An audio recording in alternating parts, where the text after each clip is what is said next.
check natin yung ating investment sa ating crypto. Hallelujah. Sa Binance, meron tayong 317.40.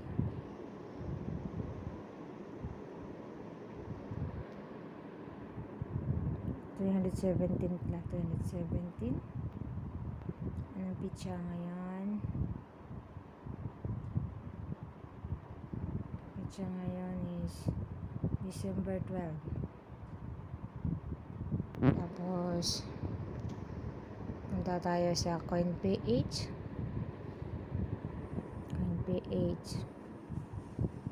Sa mga oras na to, I have 30,362 sa 25,000. Meron tayong 30,300.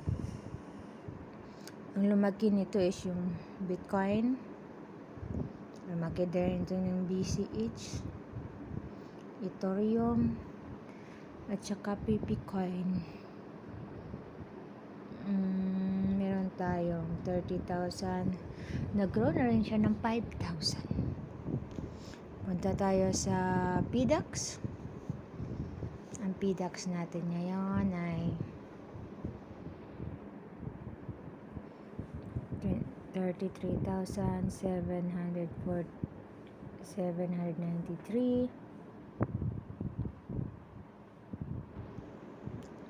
Malaki ngayon is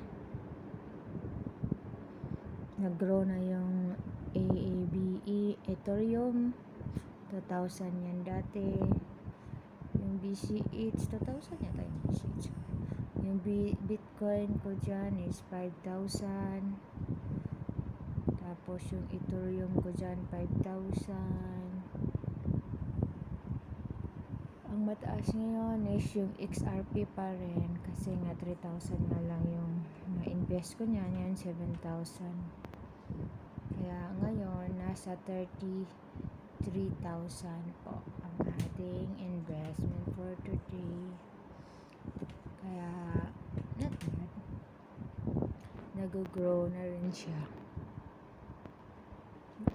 Yan, pag nag-deposit ng crypto, no, ay yung mga pera po na yung mga extra money, no, na sabi nga try your luck, no, na pagdating ng araw nag-grow po siya. Pero wala pa ang iPhone, wag po kayong mag-invest pag wala kayong ipon, kasi in case na emergency, natural maibibenta nyo po yung mga maibenta nyo po yung mga crypto nyo po, kasi to no, maibenta nyo yung crypto pag wala kayong emergency fund, kasi hindi naman natin alam ang buhay na mayroon talagang mga pangangailangan. Kaya bago kayo mag-invest, kailangan po meron po tayong emergency savings, no?